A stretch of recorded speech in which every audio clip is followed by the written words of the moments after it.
네, 안녕하세요. 어서 오세요. 세상은 되게 복잡하게 흘러가는데 속 편하게 사랑 이야기나 사랑 타령이나 하고 있는 하던 일 그냥 계속 하는 게 마음 편하죠. 뭐. 중세의 사랑 3편인데요. 교회 중심으로 이야기를 할 거예요. 근데 중세의 사랑 4편에서는 이제 실제 그 민중들이 어떻게 사랑을 했나 얘기를 하기 전에 워낙에 그 중세에는 교회의 힘이 컸기 때문에요. 그거를 먼저 말씀드리는 게 나을 것 같습니다. 솔직히 그 문학 비평서 한 권 정도만 읽어봐도요. 성경은 비유적인 표현으로 모두 이렇게 섞여 있다는 걸 알 수 있습니다. 실제가 아니라는 거죠. 하지만 중세 사람들이 보기에는요. 성경을 포함해서 세상의 비유가 곧 실제였어요. 예수님이 물고기 한 마리로 뭐 수천을 먹였다. 먹였다면 먹인 거예요, 그거. 중세 사람들은 생각 자체가 비유적이었기 때문에요. 실증주의에 익숙한 사람들이 아니에요, 이 사람들이. 중세 사람들은 이제 어둠이 내리면 악마들이 다닌다고 실제로 믿었어요. 어두운 골목길에서 만난 남자는 성폭행범이 확실하다. 뭐 이런 약간 정신병 걸린 여대생들 있잖아요. 그런 정신 상태에 있었다고요. 또 천사도 실제하기 때문에 기도하면 내려온다고 실제로 믿었어요. 그래서 이 중세인들의 그 정신이 천상하고 지상 오락가락하게 만들 때까지 성경을 고지것대로 그 강제한 성직자의 역할이 되게 컸죠. 교회가 그렇게 사람들을 이렇게 만든 거예요. 수백 년을. 아주 우리 시대는 아주 차갑잖아요, 그죠? 철학자 폴 리케르가 목사나 신부들이 들으면 그 까무라칠 말을 했죠. 응? 아담 신화를 역사로 만든 이 사람들 말이야. 이 엉터리 역사를 말이야. 전문 영역인 양 새까만 과거의 시간에 살았을 한 남자가 아담이 저지른 잘못이 유전돼 가지고 대대로 벌을 받아야 한다. 이게 죄책감이라면서 합리적인 듯 터무니없는 사기를 쳤다. 아유, 차갑죠, 그죠? 우리 현대 사람들은 이제 그렇게 생각을 합니다. 성경의 비유를 고지것대로 믿으면 바로 그 사람이 사기꾼이라 그랬어요. 폴 리케르가. 그러니까 폴 리케르만큼 뭐 성경을 많이 읽은 사람도 없잖아요. 성경 해석 전문가이기도 하고, 뭐 서로 물어뜯기에 바쁜 그 개신교 각 종파들 그 누구도 폴 리케르를 비판한 적이 없어요. 이 사람이 세계적인 학자이기 때문에 뭐 교황청에서 무슨 말을 할 만한데 아무 말도 안 했어요. 이 진실 앞에서 다들 입을 담은 건가? 모르겠네요. 아무튼 그 철학 그 서로마 제국이 멸망하기 전에 5세기에 로마 주교청이 그 이리저리 몰려오는 그 수많은 게르만 관습에 맞서 싸워야 했습니다. 근데 뭐 논리가 부족하잖아. 근데 391년에 이 망해가는 로마 주교청에 맨체스터 유나이티드 퍼거슨 감독이 등장한 거예요. 응? 손흥민이 등장한 거야. 그게 성 아우구스티누스입니다. 이 사람은 말이죠. 창조론, 원죄론, 지옥론, 종말론, 뭐 낙태, 뭐 결혼, 뭐 자유의지론 죄다 만들어내요. 이 사람이. 예. 가톨릭의 월드컵에서 승리할 제반 전략을 다 세웠어요, 이 사람이. 거의 망해가던 로마 주교청의 강력한 구원투수이자 보호자이자 성인으로 자리를 했던 거죠. 그러면서 이제 논리를 딱 세운 다음에 게르만 야만인들 얘네를 천천히 개종하고 있었거든. 모두 교회 안으로 들어오라 그랬습니다. 응? 이 어려운 시절에 너희를 구원할 자 누구냐? 교회밖에 없다. 구단주인 교황이 얼마나 감격의 눈물을 흘렸는지 몰라요. 400년대부터 500년, 600년, 700년, 800년까지 뭐 지금까지도 그래요. 이 월드컵 구단주인 맨체스터 유나이티드 구단주인 교황이 언제나 아우구스티누스를 사랑하고 좋아하고 숭배하죠. 로마 주교청을 살려준 사람이거든요, 이 사람이. 개중 제일 중요한 게 뭐였냐면요. 원죄론이었어요. 이 원죄론이 나머지 교리를 다 만들어낸 엔진이었죠. 물론 이제 인류의 조상인 아담하고 주 그리스도를 서로 엮어갖고 인간의 죄를 논한 사람이 이제 사도 바울이잖아요. 사도 바울한테 힌트를 얻어갖고 아우구스티누스가 원죄론을 굳건하게 세워버립니다. 그리고 나서 418년 제15차 카르타고 공회가 이 원죄론을 칙령 제2호로 내려서 공식화시켰죠. 모든 발명, 특허, 학문도 그래요. 처음 말한 사람이 장땡입니다. 처음 말하면 내가 이렇게 말하면 그렇게 되는 거예요. 교리도 먼저 만들면 발명 특허 받는 거예요. 장땡입니다. 원죄론이 바로 그런 거였어요. 뭐 어떤 방식으로 뭐 결론을 도출하든 건 상관없습니다. 일단 한번 때리면 되는 거예요. 권력을 확 밀어붙이면 끝나는 거라 이 말이에요. 그래서 기독교의 토마스 에디슨이 바로 성 어거스티누스였습니다. 근데 웃기는 거죠. 인간이지 원죄의 핵심이 말이야. 정욕이래. 성욕이라는 거야. 섹슈얼 리비도. 이게 뭐 뜬금없는 소리야. 이게 이 정욕, 사람의 몸에서 정욕이 나오는 것이 아담과 이브가 시내로 불복종을 했기 때문에 나온 형벌로서의 정욕이라는 거죠. 아니, 사과를 따먹었으면 물욕이나 식욕을 원죄로 봐야 되잖아요. 뭐 뜬금없이 성욕이야. 아무튼 간에 뭐 성욕이 인간의 본성인 만큼, 그는 뭐 인간 본성 자체를 죄악으로 만들었죠. 이 죄악을 잘 써야 된다 그런 거죠. 그죠? 성욕을 발산해야 자손이 생기니까 그 자손을 위해서 성욕을 잘 컨트롤하자. 이렇게 얘기하는 사람이 아우구스티누스였어요. 이 얘기 잘 만들죠. 그죠? 하지만은 잘 만든 그 교리가 실제 중세 사회에서는 실제가 됐다는 게 중요한 거예요. 그 원죄론이라는 게요. 실은 이제 아우구스티누스가 고백론에서 말했듯이 그 아우구스티누스 개인의 경험이 그 교리로 변한 거예요. 응? 이 아우구스티누스가 청년 시절에 잡놈이었잖아요. 절도도 했고 뭐 비행 청소년이었잖아요. 성욕에 시달려서 뭐 장미밭에서 뒤굴고 난리를 쳐서 첩을 얻어갖고 아들도 낳고 15년을 첩이랑 같이 살고 뭐 해볼 짓 못할 짓은 다 해봤다고. 그리고 나서 이제 개종한다 391년 개종한 다음에 그 교리를 만들 때 자기가 청년 시절에 겪었던 그 경험을 그 교리에 다 투여를 하게 된 거죠. 이 사람 이렇게 논리를 잡아요. 원죄론을 어떻게 만들어가냐면 첫째, 아담은 인류의 아버지다. 따라서 법적으로 인류는 아담의 자손들이다. 두 번째, 자손인 만큼 DNA가 유전된다. 세 번째, 아담은 죄를 저질러서 생물학적으로 결함이 생겼다. 육체와 정신의 균형에 문제가 생겼다. 그러다 보니까 악마저도 죄악마저 유전시켰다.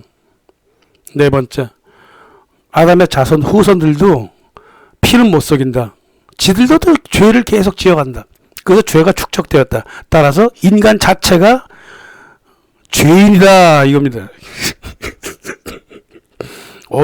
이런 원죄론은 뭐 만들기 쉽죠. 뭐 누구나 만들 수 있을 것 같은데 초등학교 6학년이면 만들 수 있을 것 같아요. 뭐 당시 로마 주교청이 말이야 도끼와 망치를 막 공격하는 게르만 야만족들한테 외칠 말이 이거밖에 없었잖아요. 성직자가 어떻게 총칼을 들어?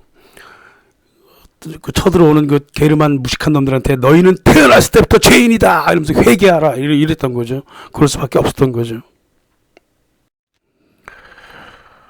당대이든 후대이든 간에 상당수의 성직자들도 말이에요. 아우구스티누스의 이 교리 제안에 굉장히 고개를 좀 갸우뚱했다고요. 좀 억지에 아무리 봐도. 그래도 뭐 효과 있는 말이니까 어쩔 수 없죠. 받아들인 거죠. 그죠? 되게 효과가 좋았기 때문에. 성경을 보면 말이에요. 세상에 죄를 지고 가는 신의 어린 양 그리스도 이렇게 나와 있거든. 이거를 어떻게든 간에 살려야 돼. 이거 어떻게 살리냐면 아우구스티누스는 이렇게 살렸습니다. 신이 아니라 뱀을 믿어서 결국 성욕의 욕망에 빠진 이 타락한 이브, 이놈들의 자식들이 인간이잖아. 그러니까 원래는 아담과 이브는 영원히 사는 사람들인데 결국 그 후손들은 영원히 살지 못하고 이미 육체 안에 죽음이 예약돼 있어. 여기서부터 해방되려면 어떻게 해야 돼? 천사를 믿으면 되잖아. 근데 천사가 누구야? 성행위 없이 깔끔하게 임신한 처녀의 자식, 즉 예수한테 기댈 수밖에 없다 이 말이에요. 논리 괜찮잖아요, 그죠? 그래서 세상의 죄를 지고 가는 신의 어린 양 그리스도를 탁 합리화시켜 준 거죠, 그죠? 그래서 아구스티누스가 이렇게 교리를 만들므로써 그리스도 출생에 대해서 막 의심을 많이 품었던 사람들 깡그리다 박살냈고, 또 동정녀 아이템을 신성화하기 시작을 했던 거죠. 이 원죄론만큼이나 이 추론이 좀 엉터리예요. 그래서 논쟁도 많았어, 실은 초기에. 400년 전으로 해서 논쟁이 많았지만 뭐 다 좋은 거였기 때문에 로마 주교청은 이 교리를 받아들였습니다. 뭐 어쩔 수 없죠. 게르만 야만족들을 설득시키려면 되게 좀 단순한 개념의 원죄론을 밀어붙여야 했었고, 거기서 그리스도의 역할을 설정을 해줘야 했었죠, 그죠? 근대에 들어선 사람들은 뭐 이런저런 소리 많죠. 이제 블레이즈 파스칼은 이제 기독교리가 어떻게 나왔는가 그 핵심을 정확하게 짚었죠. 6,000년 전에 한 남자가 저지른 죄 때문에 우리가 영원히 저주를 받는다고? 놀랍고도 참 가혹하지 않느냐 이 말이야. 이게 다 무슨 말이냐면 머리 굴려 보였자 소용 없으니까 그저 따라오라 그 뜻이다 이 말이지. 그래서 죄인으로 태어난 이상 신을 모방하든가 아니면 짐승이 되든가 선택하라. 이게 바로 기독교 교리의 가장 기초적인 모습이었다라고 기독교의 존재론을 설파를 했습니다. 파스칼이. 근데 파스칼은 그냥 보통 기독교 비판만 하고 떠나버리는 사람이 아니에요. 그러니까 파스칼이 유명한 거예요. 블레스 파스칼의 철학은 그 어떤 그 당시 철학자들보다도 뛰어났습니다. 파스칼은 교회를 이해하는 동시에 원죄론 같은 질문이 없었다면은 인간은 스스로 자기들도 이해할 수 없을 거 아니냐 생각하는 갈대로서 시련이 있어야지만이 삶이 만들어지는데, 이 시련을 없애라는 중세의 교리가 오히려 민중한테는 시련을 주었고 이 시련을 통해서 인간의 모습이 만들어진다는 거죠.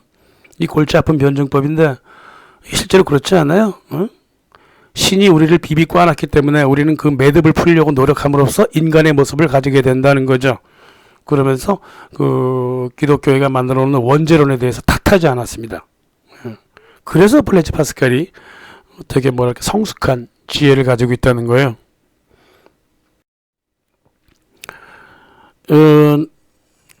계속 아구스티누스로 가볼까요? 왜 아구스티누스가 중요하냐면요. 아구스티누스가 430년에 죽었잖아요.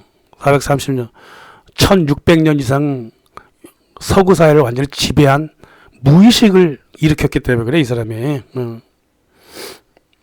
이제 아구스티누스가 얘기하기를 원래 충만한 자유의지로 살던 아담이 신에게 불복종함으로써 자유의지가 약해졌다.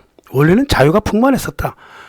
욕망도 있었고, 하지만 자유의지와 욕망이 서로 균형을 잡는 바람에 아주 행복했다 이거야. 근데 자유의지가 약해지고 욕망만 커졌어. 그러니까는 불균형하게 탈구됐다 이 말이야. 그러니까 자유의지는 이미 상처를 받았어. 그러니까 인간만의 자유의지를 어떻게 못하니까 상처 없는 자유의지를 최대한 쥐어짜가지고 신 옆에서 같이 붙어라 이 말이에요. 응? 처음에는 욕망과 자유의지가 하나였는데 나중에 둘이 됐으니까 다시 합치라 이런 말이고요. 근데 그 합치는데 너 혼자는 안 되니까 교회로 들어와서 하라 그 말이에요. 응? 신은 스스로 돕는 자를 도우니까 너도 너 자유의지를 조금 더 잘 챙겨봐. 그러면 신이 은총을 내려서 옛날 아담처럼 뭐 똑같아지진 않겠지만은 죄를 짓기 전에 아담처럼 욕망과 너의 자유의지가 서로 균형을 잡을 때가 올 거라 그 말이에요. 어떤 사람이 이런 말을 싫어하겠어? 다 좋아하겠죠, 그죠? 지금도 설득될 만하네. 그래서 그 아우구스티누스는 자기가 겪었던 그 청년 시절의 경험을 통해서 성욕, 뭐 욕망, 뭐 그에 대한 고통, 좌절을 모두 겪었지만 그거를 진정한 사랑이라고 보진 않았어요. 오히려 성폭행 같은 범죄 같은 거라고 봤다고. 인간의 의지로 움직일 수 없는 본성적인 욕망이라고 봤어요. 그러면서 거기서 결혼을 딱 던집니다. 그래서 결혼이라고 하는 거는 아담 이래 후손들이 가지고 있는 성욕의 치료제다 이 말이야. 그리고 개인을 벗어나서 최초의 사회를 구성하는 게 두 부부니까 두 부부가 서로 보듬고 살면서 신체와 영혼의 합의를 다시 되찾아라. 응?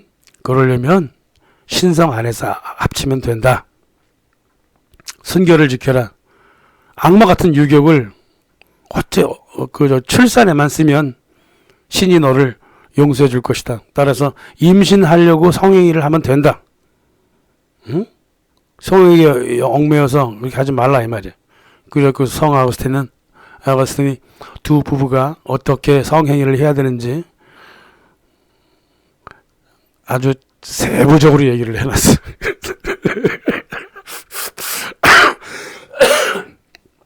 포스트 모던 시대의 그 법원이랑 똑같아. 전 세계 법원도 부부 침대에 들어와서 별 짓거리를 다 하고 있잖아요. 그죠? 두 부부의 또 자식도 건드리고 자기네가 완전 중세 교회인 거야. 다시 말해서 지금도 똑같다 그 말이에요. 법원이 하는 짓 좀 보세요. 부부가 싸우면 남편 감옥에 가다 쳐놓고 말이야. 뭐 조금만 문제 있으면 애기 자식 빼앗아 갖고 어디로 갖다 주고 말이야. 부부 침대에 완전히 끼어들었어. 이 법원이 지금. 이게 초기 중세 모습이야. 이게 아무리 봐도. 민주주의요? 다 죽었어요. 그런 게 어디 있어.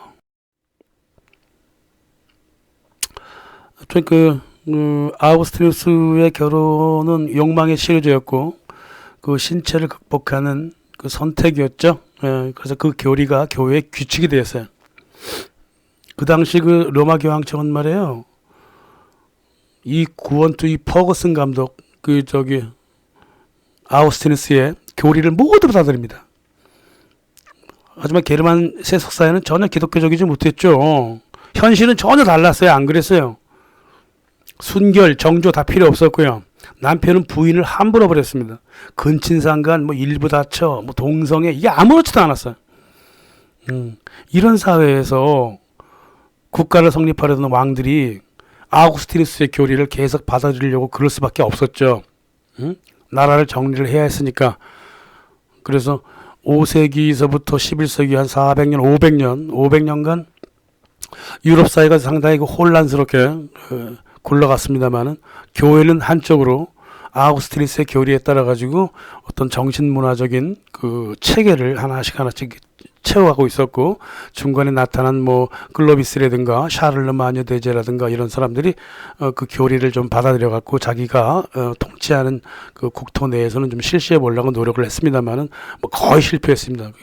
쉬운 줄 알아요? 관습을 변화시키는 게 쉬운 게 아니잖아요, 그죠? 그래서 노력은 했다 이거죠.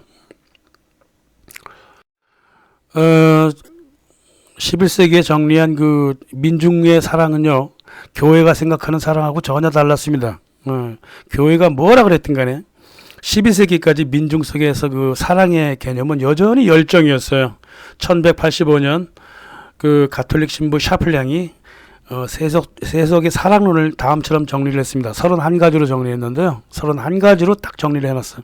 이게 서구 문서에서 나타난 최초의 사랑 백과사전이었어요. 1185년. 사랑은 시각적인 것이다. 따라서 맹인은 사랑에 빠질 수 없다. 잘 생각해 보세요. 지금도 거의 비슷해요. 열정과 집착은 14살부터 자라나기 시작한다. 따라서 미성년 이전에는 사랑에 대한 개념이 없다. 돈이 오고 가는 건 결코 사랑이 아니다. 잠도 못 자는 이 열정병이다. 이거는 병 중에 하나다. 누구나 여러 명의 사랑을 동시에 받을 수 있다. 동시에 할 수 있다는 얘기는 안 했어요. 받을 수 있다고 얘기했죠. 질투가 분명히 생겨나고 그게 오히려 사랑을 커지게 만들 수 있다. 사랑은 급히 사라지고 다시는 되돌아오지 않는다. 되돌아온 여인, 되돌아온 남편, 그 사람한테는 사랑이 없다는 거죠. 새로운 사랑이 나타나면 과거의 사랑은 사라져버린다. 시각적이라면서 잘생긴 사람이 아니라 덕이 있는 사람만이 사랑을 받는다. 착한 사람이 사랑받는다 이 말이에요. 그리고 아무것도 원하지 않는 마음의 마음이 바로 사랑이다. 이렇게 얘기를 했어요. 아우구스티누스가 말했던 그 교회적, 종교적인 사랑의 개념하고 민중사회에서 올라왔 아주 개방적인 사랑 개념 사이에 거의 유일한 공통점이 딱 하나 있어요. 두 남녀의 사랑에 물질이 끼어들면 사랑이 아니라는 거예요. 탈물질이라는 거예요. 사랑의 본성은 교회가 봐도 그렇고 민중사회에서 봤어도 그렇고 탈물질적이었다. 이게 중세사랑의 기본적인 모습이었습니다. 이거는 뭐 엘로이즈 편지에서도 뭐 정확하게 나오는 거예요. 이게 뭐 남자 집안에 그 돈 보고 결혼하려는 여성 당시에도 있었죠. 하지만 그거는 사랑이 전혀 아니고 거기에 사랑을 말하는 것은 거짓말이라고 이제 얘기를 하죠. 부는 사랑의 매력이 아닙니다. 진실한 사랑일수록 연인을 외적 모든 것로부터 분리시킵니다. 능력, 재산, 직업을 제쳐두고 오로지 그만을 생각합니다. 부귀영화에 대한 욕망이 여자를 남자의 품으로 뛰어들게 하긴 하겠지요. 야망이 그런 결혼을 만듭니다. 돈을 보고 한 서약은 후회를 낳고 후회는 미움을 낳습니다. 그래서 헤어지거나 항상 헤어지려 노력하죠. 목적 없는 사랑만이 사랑입니다. 이게 이제 민중의 사랑이었어요. 이게 민중이 내려준 사랑이라고. 이게 아벨라르한테 보낸 엘로이제 편지에서도 나타나는 게 바로 앞서 말한 그 샤플란의 그 사랑의 개념과 비슷한 거예요. 그게. 그래서 어떤 그 중세 여성, 어떤 여성도 사랑과 물질, 결혼과 돈을 섞어 생각한 적이 없어요. 하려고 하면 자기 아버지가 했겠지. 자기는 그런 생각을 해본 적이 없다는 게. 그거는 창녀에 불과했단 말이에요. 중세 사회에서는. 교회도 창녀라고 생각했고 그런 여자를, 또 민중도 그런 여자를 창녀라고 생각을 했어요.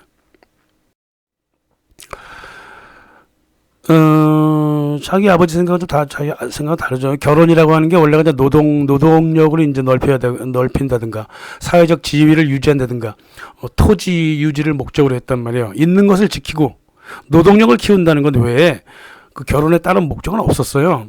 뭐 결혼을 통해서 뭐 팔자를 고치겠다, 뭐 돈 좀 만지겠다, 이런 거 아버지 머릿속에 그런 생각 없었다고. 대다수 아버지들이 뭐 그런 게 어디 있어요, 그게. 권력 유지라든가 토지 유지는 생각을 했겠지만 그거를 뭐 팔자를 고치겠다 이런 생각은 안 했어요. 그 당시에 어떤 사회인데 그래, 봉건 사회에서. 특히 이제 귀족이나 성직자 사회에서는요, 연애하고 결혼의 그 벽이 되게 두터웠어. 그러니까 결혼은 정략적으로 하되 사랑은 따로 생각했어. 그러다 보니까 기사도적 사랑이 나오는 궁정연애가 나온 거예요, 이게. 12세기에 결혼한 여성을 플라토닉하게 아프게 사랑하는 이야기. 결혼에 사랑이 없으니까 시와 노래를 통해서 그 욕망을 해소했다 하면, 자클리고프 같은 경우는 이제 이 궁정연애의 본질을 정신적 간음이라 그랬거든요. 뭐 그렇게 봐도 좋죠. 그러니까 플라토닉한 사랑을 간음이라고 판단을 했다고. 정신적 간음. 아무튼간에 이런 식으로 빠져나갔어요. 결혼에 대항해서 사랑을 지키려고 하다 보니까 귀족 사회에서는 이제 이런 식으로 좀 파행적인 어떤 연애 감정이 만들어졌죠. 13세기 전후 교회가 이제 3차, 4차 십자군 전쟁을 일으켜서 유럽의 정신세계를 이제 장악해 가고 있었습니다. 1200년대가 되면요. 1200년대는 서구 사회에서 굉장히 중요한 시기예요, 이 시기가. 사랑의 개념을 아가페적인 사랑, 다시 말하면 이제 신에 대한 무한한 사랑으로 규정을 하고, 인간의 그 에로스적인 사랑, 이걸 탐욕으로 규정해 버렸어. 그렇게 규정한 지 수백 년이 지났죠. 그래서 서구인의 사랑에 이 모순이 생겼다고요. 이 모순이 교회에 의해서 억압하면서 이게 모순이 겉으로는 다 사라지는 것처럼 이렇게 보였죠. 교회의 권력이 그만큼 셌기 때문에 그렇고요. 그렇습니다. 그래서 1215년 자크 르고프하고 미셸 푸코가 서로 만나갖고 대담한 자리에서 서구의 역사에서 가장 중요한 시기를 언제로 볼 수 있느냐 그랬을 때 1215년이라고 했어요. 1215년. 그만큼 제4차 라테란 공유의 교황청의 칙령이 전 유럽 사회를 다 강타했던 때가 바로 13세기 들어섰어요. 1215년 라테란 공유에는 말이에요, 서구의 관습하고 역사에 방점을 찍어버렸어. 게르만의 각 부족이 관습적으로 해가던 그 결혼이라든가 이혼 뭐 이런 것들 재반 사항을 다 깡그리 파괴하고 표준화, 규율화 시키기 시작을 했던 거예요.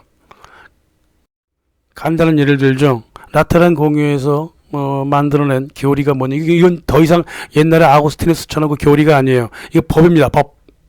칙령으로 법제화해버렸어요. 아우구스티누스는 법제화할 수가 없었죠. 그 당시는. 근데 이건 법제화 돼버린 거예요. 이제 본격적으로 만약 이 법을 지키지 않으면 이제 종교재판 걸어갖고 이제 처벌을 해버립니다. 그게 1215년의 그 특성이에요, 이게. 남녀 불문하고 14세부터 고해성사해야 된다. 고해성사가 이제 그 당시 기능이 뭐냐면 정보부 활동이 정보부 활동, 신부에 의한 마을 공동체의 그 정보 활동이에요. 고해성사가 그거 하기로 했고 1년에 최소한 한 번 해야 돼요. 결혼은 7성사로 확대 강화시켜 버렸습니다. 결혼이 원래가 이제 3성사로 출발했다가 7성사 안으로 들어가 버려 갖고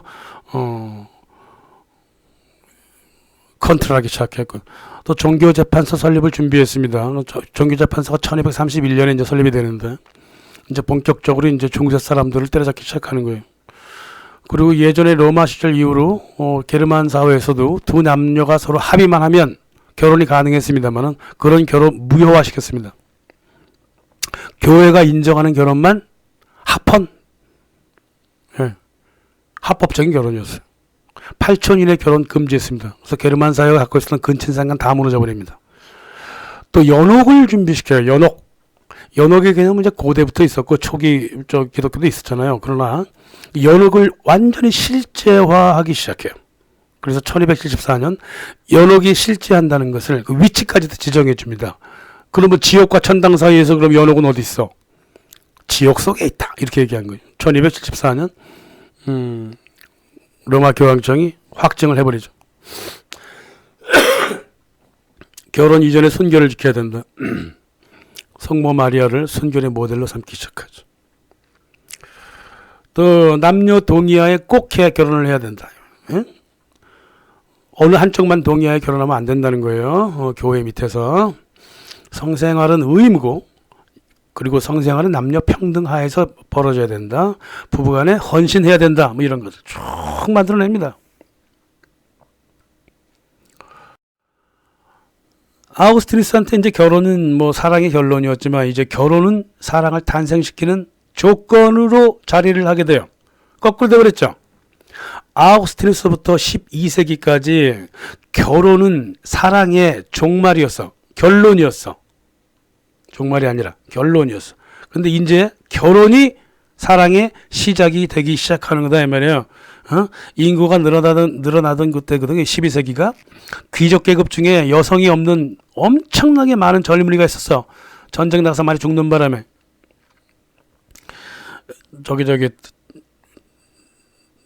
젊은 그 결혼을 통해 갖고 성욕을 해소하고자 십자군 원정을 떠났다고. 말이 거꾸로 됐네. 십자군 남자는 많아지는데 성욕을 해소할 수가 없으니까 십자군 원정을 떠나 갖고 그쪽 예루살렘이나 이쪽에서 결혼을 되게 많이 했어요. 유럽 사람들이. 이 게르만 지방에서 그 벌어진 적자 서자 갈등도 커졌고 교회도 이 역사를 잘 알고 있죠. 그래서 현실과 타협했던 거예요 이게. 응? 교회가 막무가내 막 강제만 한 게 아니라요. 한 게 아니라 현실과 타협을 하면서 했다고. 여기서 등장한 사람이 누구냐면 구원투수가 또 토마스 아퀴나스였어요. 교회가 강압적으로 교리를 만들 때 이 교리를 부드럽게 터치해 준 사람이 토마스 아퀴나스였다 이 말이에요. 간단한 예를 들어서 고대 연옥 개념을 이제 갱신한 사람도 바로 이 토마스 아퀴나스였어. 누구를 구원해 줄 수 있느냐? 대표적인 사람이 두 사람이야. 첫째 고리대금업자. 고리대금업자가 죄를 저질러서 지옥에 가도 연옥에 머무를 수 있다 그랬습니다. 두 번째가 누구냐면 간통범. 다시 말해서 그 당시에 1200, 1300년대에 고리대금하고요. 간통은요. 교회가 어떻게 막을 수 없는 너무나 일상화된 일이었기 때문에 이 문제를 해결해보지 않으면 안 됐단 말이야. 그래서 연옥에 들어갈 수 있다고. 이렇게 중간에 차단막을 탁 만들어준 겁니다. 그래서 이 죄를 미연에 방지하고자 이제 이런 유도하는 장치가 바로 연옥이죠. 그래서 토마스 아퀴나스는 연옥은 지옥에 있을 수도 있겠지만 지옥 바로 옆에 있다. 뭐 이러면서 위치까지 다 지정해줘서 이처럼 이제 교회는 결혼을 축복하고 성욕을 열어준 반면 결혼 이전과 이후의 순결을 강조함으로써 결혼과 성욕을 서로 일체화해서 문제가 생기지 않도록 유도를 했다 이 말이에요. 그래서 13세기 이래 이제 교황청의 교리를 기초한 그 아퀴나스가 열정은 두 남녀가 합쳐지는 현실적인 인자다. 열정이 사라지는 것도 현실적인 자연이다. 하지만은 아기를 낳고 난 다음에 양육하는 것도 동물들이 그렇듯이 자연이다. 동물들은 좀 짧게 양육하지만 인간은 길게 양육한다. 따라서 인간은 자유의지가 그래도 있기 때문에 보다 생각 있는 방향으로 관계를 이어갈 수 있다. 되게 부드럽게 얘기하죠. 말 표현이요 되게 부드러워요. 보다 생각 있는 방향, 뭐 이런 식이야. 사랑이라고 하는 거는 상대한테 달려든다고 해서 오지 않지 않느냐. 응? 신의를 향해서 선한 생각을 가지고 사랑을 하게 되면 더 높은 차원에서 사랑이 더 만들어지니까 너무 그렇게 애걸복걸 하지 마라. 당신이 사랑받는 거는 당신이 사랑했기 때문에 그런 거다. 먼저 사랑하라. 하느님을 사랑하는 사람 안에 사랑받는 하느님이 있는데 그 사람을 사랑하지 않을 수 없지 않느냐. 굉장히 중요한 얘기를 했어요. 이 토마스 아퀴나스가. 다시 말해서 사랑하는 사람, 즉 하느님이 내가 지금 눈앞에 보고 있는 사람 안에 그 마음 안에 있기 때문에 그 사람을 사랑하는 것은 곧 하느님을 사랑하는 것이고 또 거꾸로 그 사람이 나를 사랑했을 때는 내 안에도 하느님이 있기 때문에 이게 서로 사랑하는 거야. 이게 그러니까 자기를 사랑하는 것 자체가 타인을 사랑하게 되는 거예요. 이게 딱 불교 아니에요? 불교잖아요. 눈 부처. 상대의 눈에서 부처를 보고 상대는 나의 눈에서 부처를 본다는 거 아니에요? 똑같은 거 이게. 그래서 결혼과 사랑의 원칙은 순결이었고 성모 마리아를 순결의 모델로 추켜 세웠지만은 결국은 현실도 인정하고 어떤 사랑의 신성도 인정을 했다고요.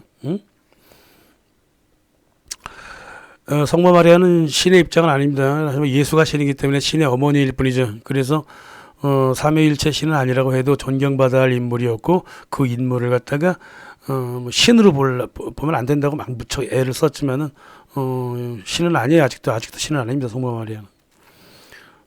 뭐 원죄가 있느냐 없느냐 논쟁이 있었는데 뭐 19세기에 와서야 이제 원죄를 지은 사람이 아니라고 마리아를 이제 규정을 했습니다. 그때까지 마리아는 오로지 순결성, 동정녀, 순결성의 모델이었기 때문에 마리아를 따라 살아라 그렇게 얘기를 한 거죠, 그죠? 결혼만 하고 나면 부부 사이의 성적 쾌락은 어느 정도 선에서는 합법이다라고 했어요. 참 토마스 아퀴나스가 말 표현이 좀 웃겨요. 어느 정도는 합법이다. 참나 이거 어떻게 해석해야 되나? 이 사람이 말하는 스타일이 계속 그래요. 그런 식이야. 이게 이제 민중의 현실과 타협을 하려다 보니까 할 수 없이 나온 말이에요. 혹시 모를 불화가 있을까봐 교회는 또 창녀촌까지 만들었잖아요. 중세의 창녀촌은 주교가 관리했습니다. 그렇게 항상 이 중세 교회가 막무가내한 게 아니에요. 결코 안 했습니다. 민중의 현실을 항상 고려했다고. 토마스 아퀴나스가 대표적이었죠. 또 토마스 아퀴나스는 이제 타자로의 그 욕망을 자기 내면 안으로 계속 승화시키게 노력했습니다. 그래서 이기심을 정말 죄악이라고 그랬죠. 이건 죄인들이나 가지고 있는 자기애적 성향이라고 그랬거든요. 실상 이기심이 뭐예요? 토마스 아퀴나스가 뭐 규정하지는 않았지만 이 이기심에 좀 오해하는 사람들이 있는데 이기심은 자기애가 전혀 아니죠. 자기하고 자기 것이 아니라 남하고 남의 것을 소유하고자 하는 타자애로의 욕망이 이기심이기 때문에 남이 없으면 존재하지도 않는 욕망이에요. 이기심이라고 하는 거는. 따라서 원초적으로 자기를 사랑하지 않는 마음이 이기심이죠. 그래서 이기적인 사람은 자기애가 없는 거예요. 자기애가 없는데 어떻게 남을 사랑해? 그래서 이기적인 사람은 타인을 사랑할 수 없다는 거예요. 그게. 사랑과 더불어서 이기심에 대한 그 비판이 말이에요. 중세교육의 핵심 교리 중 하나였어요. 뭐 자아를 타 속에서 발견했잖아. 중세가. 당연한 일이죠. 그죠? 어디서 이기심이 있어? 상대의 눈 속에 내가 있는데. 그래서 타자에 대한 사랑도 이게 이제 이 사랑이야말로 이제 진정한 사랑이고요. 그렇게 됐단 말이에요. 그래서 중세 기독교가 결혼을 이제 성사로 만든 이상 두 남녀의 사랑이 결혼부터 이제 출발하기 시작하는 거예요, 이게. 따라서 부부 사이의 헌신이 매우 중요하죠. 왜? 결혼한 다음부터 사랑이 펼쳐지기 때문에 그래요. 그러니까 헌신에 매달릴 수밖에 없는 거예요. 헌신하려면 어떻게 해야 돼? 남녀 평등해야 되잖아. 그래서 1215년 교황청은 신분에 상관없이 남녀의 신체 권리를 평등하게 만들었습니다. 남편 몸은 부인 것이고 부인 몸은 남편 것이다. 이랬단 말이에요. 그게 라테란 공의의 제50호 칙령이었습니다. 토마스 아퀴나스가 만든 거예요, 이게. 토마스 아퀴나스는 여성이 남성과 권리의 측면에서 동등하다고 주장했던 최초의 중세인이었어요. 현대 페미니스트들이 이제 이런 면에서 중세를 칭송하죠. 하지만 이제 그 부부 관계에 있어서는 부부간의 성폭행이라고 하는 것은 존재하지 않는다는 걸 의미한 거예요. 중세에는 성폭행이라는 단어 자체가 존재하지 않았습니다. 그만큼 어떤 그 성숙했기 때문에 그래요. 남녀 간의 관계가. 중세의 삶에서는 부부가 동일한 노동을 했잖아요. 노동할 게 하나밖에 없잖아요. 농촌. 그러니까 노동의 가치도 동일하다고. 그러니까 남녀가 평등한 거죠, 그게. 그러니까 침대에서도 서로 평등했다고. 이게 아직까지도 살아남아있는 서구의 무의식이에요. 침대에서 헌신하지 않잖아요. 그러면 나쁜 남자로 지킵니다. 그게 아직도 살아남아있는 1000년 이상의 역사죠. 800년 동안 그 서구 사람들은 침대에서 봉사했습니다. 이게 일종의 규율이 됐고요. 불륜, 이것도 죄악이었죠.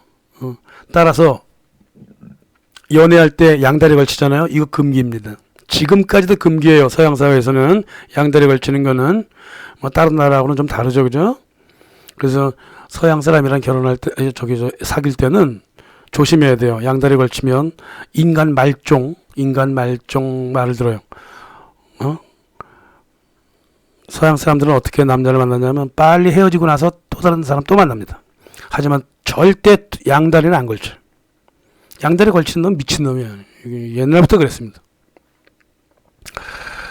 연애하고 결혼은 신과의 약속이었기 때문에 그래요, 이게.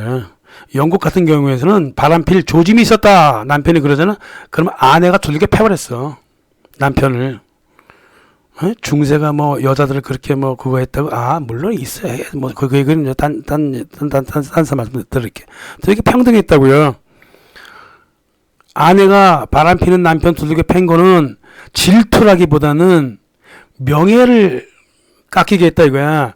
나를 수치스럽게 만들었다 이거야. 이래서 두들겨 팬 거예요. 정조대 같이 물질적인 거는 중세에 존재하지 않았어요. 정조대라고? 중세인이 상상할 때는 그만큼 더러운 게 없어요. 그거 어떻게 존재해? 중세 때 없었던 거예요. 그 정조대는. 어디서 19세기에 소설적인 상상력으로 만든 거지, 그게. 장인들은 또 정조대라고 또 19세기에 만들었어. 이게 중세 때 거라고 뻥을 치면서. 재밌잖아요. 더러운 상상이 원래 재밌는 편이거든, 이게 원래가. 이게 19세기 상상력에 한 장난질이고, 19세기 종교개혁 시에는 이 광기의 산물이기도 했죠. 토마스 아퀴나스의 사랑 개념은요, 현재도 서구인의 잠재의식을 관통하고 있어요. 기독 문명이 무너져버린 그 19세기, 남녀의 모든 비극은 성행위에서 온 게 아니에요. 양다리 걸치기에서 왔습니다. 19세기에 나타난 모든 소설을 읽어보세요. 사랑의 비극은 양다리에서 옵니다. 그러니까 교회가 해안이 있었던 거죠, 그죠? 따라서 결혼보다 우월한 것은 순결이라고 얘기했던 거예요. 그래서 교회는 결혼이라고 하는 단어보다는 두 남녀의 그 하나됨, 유니언이라는 영적인 단어를 주로 사용을 했습니다. 그래서 부부간에도 영적인 게 먼저 앞섰고 수치심 뭐 이런 게 먼저 앞섰기 때문에 아무리 부부라 그래도 알몸으로 잘 자면은 절대 안 되는 중세의 규칙이 만들어진 거죠. 13, 14, 15세기 한 300~400년 동안 교리와 현실이 점점 가까워져 갔습니다. 물론 그렇다고 하더라도 유럽이 전체가 다 동일한 양상을 보이진 않았어요. 영국하고 프랑스가 비교적 이제 교리와 현실에 가까워졌고요. 독일 지역이라든가 동유럽 지역은 아직도 세속적이었어요. 아직도 게르만적이었고. 중세 남녀의 몸이 그 욕망하고 금욕 이 모순되는 욕망이 서로 날뛰는 그 갈등의 장이었다 이 말이에요. 그러니까 교회가 이 갈등을 해소하려고 무진장 노력을 한 거예요, 이게. 응? 그러니까 이 균형을 이루려고 했던 거죠. 응? 성욕, 은총, 금욕, 어떻게 이걸 합칠 수 있을까? 참 힘든 거죠. 응? 그래서 교회는 이제 그 교리를 강제하고 현실은 저항하고 이 서로 사이가 조화가 만들어졌다 이거죠. 감정을 관습으로 만든다는 게 이게 안 되는 거예요. 수백 년이 흘러도 뭐 조금 가능할까? 게다가 또 감정을 관습하는 교리라고 하는 게 인간의 본성을 무시하면 이내 망가져 버리는 거예요. 응? 중세의 그 교리에 따른 사랑이 16세기에 무너지기 시작하잖아요. 19세기에는 완전히 무너져 버렸고 그런 겁니다. 그래서 세속적인 결혼과 하느님의 은총을 서로 합쳐서 두 부부가 금욕을 해가면서 육신이 합일될 때를 지향하면서 같이 살아가라. 이게 중세의 사랑 개념이었고 이 개념이 말이야 19세기에 완전히 다 무너져 내려고 20세기에는 아주 가루가 남았지만 그래도 아직도 남아있는 중세의 사랑 개념이 있습니다. 첫째, 중세의 사랑 개념이 지금까지 남아있는 거. 첫째, 두 남녀의 만남에 돈 이야기 하지 않는다는 거예요. 돈 보고 사귀지 않는다. 이게 아직까지 남아있고. 둘째, 양다리 걸치지 않는다. 셋째, 침대에서는 서로 헌신한다. 넷째, 육체가 원나잇을 하더라도 웬만하면 사랑하려고 노력한다. 합의해보려고 노력한다. 이 말이야. 합의를 해보려고. 그래서 서구에서는요, 먼저 자고 결혼하는 경우도 상당히 많습니다. 다섯 번째, 헤어지자는 여인한테 울며 매달리지 않는다. 기다린다. 이런 것들이 바로 중세인들이 가졌던 사랑의 관습이 아직도 살아남아 있는 뭐라 그럴까? 서구의 두 남녀 사이에 무의식이라고 할까? 뭐 이런 거죠. 혹시 저기 서구 사람들이랑 결혼한 남녀 한국인들이 있으면 잘 새겨두세요. 머릿속에 5가지. 5가지. 16세기 이래 그 파괴된 그 중세 사랑의 면모가 여러 가지가 있는데요. 뭐 살아남은 것도 있지만 파괴된 게 뭐냐면 사랑이라고 하는 거는 인간의 몸과 마음의 균형 잡기였다는 거예요. 중세인들은 말이에요. 마음과 신체의 균형을 잡는 에너지를 에테르라고 불렀습니다. 그래서 물리적으로만 본다면 에테르가 뭐냐면 얼음이 녹거나 물이 되고 물이 증발해서 공기로 변하잖아. 이거 누가 이렇게 만들지? 기후가?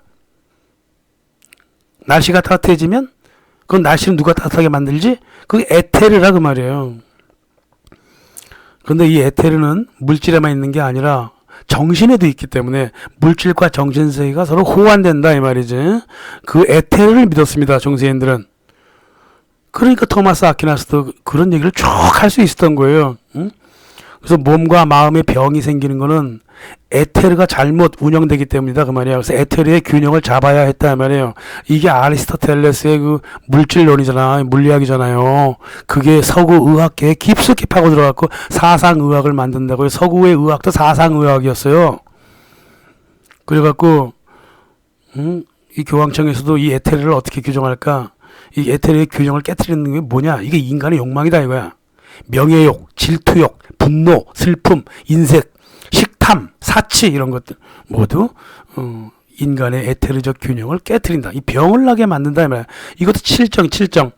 동양의 4단 칠정이나 교황청의 칠정이나 똑같은 거예요 이게. 14세기에는 또 목록이 조금 바뀌어. 오만, 인색, 사치, 분노, 식탐, 질투, 게으름. 그 중에 제일은 세욕이라 이거예요. 이 세욕을 통제하지 못하면 몸이 상한다는 거죠. 정신도 상하고 따라서 이 욕망을 제어하는 길은 신에게 복종하는 동시에